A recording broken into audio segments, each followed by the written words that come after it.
एक शाम प्राची टीवी पर सीरियल देख रही होती है, तभी उसकी सास वहाँ आती है। अरे सीरियल में तो ऐसे मग्न है जैसे आज रात का खाना पड़ोसी आकर बनाएंगे। मुझे पता ही नहीं था आपने अपने बेटे की शादी पड़ोस में भी की हुई है। हैं? मतलब? मतलब इस घर में सारा काम बहू ही करती है, आप तो सिर्फ खर्राटे मारती हैं।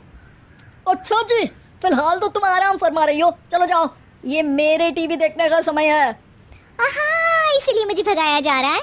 सॉरी, अब तो बिल्कुल नहीं जाऊंगी। प्राची की इस बात पर दोनों सास बहू के बीच टीवी रिमोट के पीछे बच्चों जैसे छीना झपटी शुरू हो जाती है, जिसके बीच श्लोक भी काम से घर वापस आ जाता है। हाँ, आज मेरी चूहे बिल्ली की जोड़ी किस बात पर झगड़ रही है? अरे तेरी बीवी मुझे टीवी ही नहीं देखने दे रही। अरे तुम्हारी मम्मी मुझे खाना बनाने के लिए फोर्स कर रही है। अरे वाह, ऐसे बेतुके रीजन पर तो बच्चे भी झगड़ा नहीं करते। अरे मुझे कुछ मत बोल, सब इसने ही शुरू किया है। हाँ हाँ, जैसे आप तो बहुत दूध की धूली है ना। अरे बस दोनों चुप। प्राची जाओ, खाने की तैयारी करो। और माँ तुम छोड़ो, तुम्हें क्या बोलूं, शांति से अपना सीरियल देखो, मुझे दोबारा लड़ने की आवाज़ सुनाई नहीं देनी चाहिए। ऐसा बोलकर श्लोक वहाँ से चला जाता है, जिसके पीछे पीछे प्राची भी कुछ न कुछ बड़बड़ाते हुए रसोई में चली जाती है। हाँ हाँ, सासू जी को तो कुछ बोलेंगे ही नहीं, बस मुझ पर ही हुक्म चलता है, खाना बनाओ, जैसे मैं इनके घर में खाना बनाने के लिए आई हूँ। इसी तरह शाम बीतती है और रात को श्लोक और प्राची की सास खाना खाकर सोने चले जाते हैं, लेकिन प्राची गुस्से में कुछ खाए बिना काम में ही लगी रहती है। इस घर में किसी को घंटा फिक्र नहीं पड़ता, मैं खाऊं या भूखी रहूं। प्राची कुछ देर के लिए रसोई से बाहर जाती है और जैसे ही वापस आती है तो वहाँ दूध का भरा ग्लास देखकर हैरान रह जाती है। फिक्र पूरी है, बस दिखाना नहीं है। प्राची दूध पीकर सोने चली जाती है और अगली सुबह एक बार फिर सास बहू का कार्टून नेटवर्क स्टार्ट हो जाता है। ये तुमने ही किया है। अरे अजीब जबरदस्ती है, मैं बोल रही हूँ मैंने कुछ नहीं किया। दोनों ने मिलकर पूरे घर को पागल खाना बनाया हुआ है। यहाँ कोई नॉर्मल इंसान तो रह ही नहीं सकता, इसीलिए अब पड़ोसी क्या रिश्तेदार भी घर आने से कतराते हैं।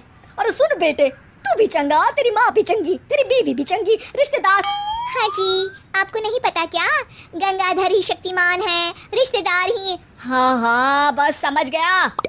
कभी जानवरों जैसे लड़ेंगी तो कभी जुगलबंदी करेंगी। भाई मैं आप दोनों के बीच में नहीं फंसना चाहता। सास बहू की इस मन मौजी जोड़ी से परेशान होकर श्लोक अपना सिर खुजलाता वहां से चला जाता है।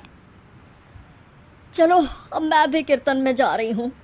इस पर जैसे ही सास कमरे में अपना पर्स लेने जाती है तो वहाँ नाश्ते की प्लेट रखी देख मुस्कुराने लगती है और नाश्ता करके घर से बाहर निकलते हुए कुछ पैसे टेबल पर रख जाती है, जिसके कुछ देर बाद सिलेंडर वाला घर आता है। ओ मुरी मैया, मैं सिलेंडर के बारे में तो बिल्कुल भूल ही गई थी। घर खर्च के सारे पैसे भी मम्मी के पास है और श्लोक से बोला तो उल्टा 4 बात सुनाएंगे। प्राची ये सोच ही रही होती है कि अचानक उसका चेहरा चमक उठता है और वो घर में आकर इधर उधर देखने लगती है। तभी उसकी नज़र टेबल पर रखे पैसों पर पड़ती है, जिन्हें वो सिलेंडर वाले को दे देती है। ये सब श्लोक देख लेता है। अच्छा बेटे, इतना बड़ा घोटाला, सबके सामने मैं तेरी दुश्मन और पीठ पीछे तेरी मेरी यारी। इस पर श्लोक एक प्लान बनाता है और शाम को सब एक साथ बैठे होने पर बोलने लगता है। माँ, तुम दोनों की बहुत लड़ाई होती है, इसलिए मैं सोच रहा हूँ कि प्राची को उसके घर छोड़ाऊँ, इससे वो भी खुश रहेगी और तुम भी। अचानक श्लोक की ये बात सुनकर सास बहू शौक से उसकी तरफ देखती हैं। अरे ऐसे कैसे घर छोड़ाओगे, मुझे कहीं नहीं जाना। अरे तुमने बोला नहीं पर मैंने सुन लिया, तुम्हें मम्मी के साथ रहना अच्छा नहीं लगता, मुझे पता है। अरे वो अरे, जब बहू खुद कुछ काम बोले तो वो तुझे सुनता नहीं, और अब जो इसने बोला ही नहीं वो तू समझ गया। जब उसे नहीं जाना तो फिर जबरदस्ती क्यों कर रहा है?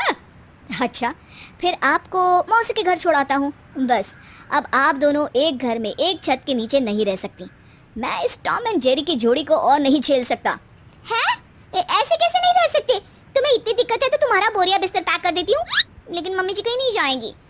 बिल्कुल यही सुनना था मुझे। अगर दोनों में इतना ही प्यार है फिर हर वक्त ये लड़ाई का नाटक क्यों करती हो? देखा मैंने कैसे माँ किचन में दूध रखती है और तुम उनके लिए कमरे में नाश्ता रखती हो, और कैसे वो पहले ही तुम्हारी दिक्कत समझकर घर में पैसे रखकर बाहर जाती है। अरे भाई, इतना ड्रामा तो डेली सोप में भी नहीं होता जितना तुम दोनों ने इस घर में फैलाया हुआ है।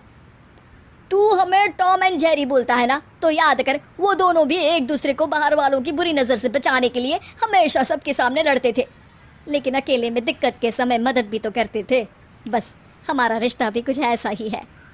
और वैसे भी अगर सास बहू में तू मैं नहीं होती तो दुनिया वालों को कहानियाँ कैसे मिलेंगी?